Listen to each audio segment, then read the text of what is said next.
কেবিনেটে আজি দুটা বাজেটত ঘোষণা কৰা আৰু দুটা ডাঙৰ সিদ্ধান্ত বাস্তৱত ৰূপায়িত কৰিছে ৰাষ্ট্ৰীয় স্বাস্থ্য অভিযান আৰু সমগ্ৰ শিক্ষা অভিযান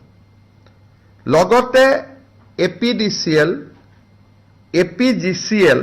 আৰু AEGCL Assam power generation corporation Assam power distribution company Assam electricity grid corporation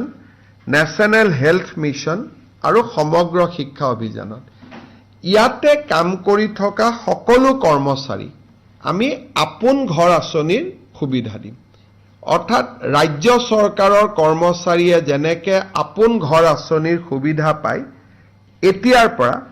ৰাষ্ট্ৰীয় স্বাস্থ্য অভিযান সমগ্ৰ শিক্ষা অভিযান আৰু অসম ৰাজ্যিক বিদ্যুৎ পৰিষদৰ তিনিওটা কোম্পানী এই আপোন ঘৰৰ সুবিধা পাব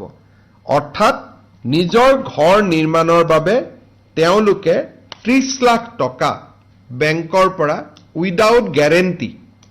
তেওঁলোকে লবলৈ সক্ষম হ'ব ঠিক তেনেধৰণে এই কৰ্মচাৰীসকলক আমি আপোন বাহন আঁচনিৰ সুবিধা দিবৰ বাবে সিদ্ধান্ত লৈছো আপোন ঘৰ আৰু আপোন বাহন ইউজুৱেলি কন্ট্ৰেকচুৱেল এমপ্লয়ী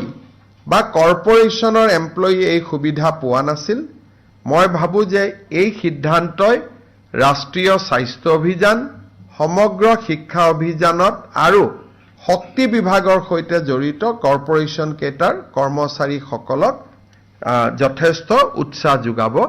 আপোন বাহন আঁচনি য'ত নেকি উইদাউট ইণ্টাৰেষ্ট উইদাউট গ্যাৰেন্টি গাড়ী লোন পায় চৰকাৰে 3% সুদ দিয়ে আপোন ঘৰতো নতুন ঘৰ বনাব ফ্ল্যাট কিনিব 30 লাখ টকাৰ লোন পায় আৰু 1% ইন্টাৰেষ্ট চৰকাৰে দিয়ে কিন্তু ডাঙৰ কথা যে তেওঁলোকে বেলেগ বন্ধক দিব নালাগে দৰমহাৰ টকাখিনিৰ বিপৰীতে তেওঁলোকে লোন পায় ইমান দিনে ৰাজ্য চৰকাৰৰ কৰ্মচাৰীসকলে পাই আছিল এতিয়াৰ পৰা এছএছএ এনএইচএম বাকি তিনিটা কৰ্পোৰেশ্যনো পাব নিশ্চিতভাৱে তেওঁলোকৰ এটো এটা তেওঁলোকৰ বাবে যথেষ্ট আশাৰ বাতৰি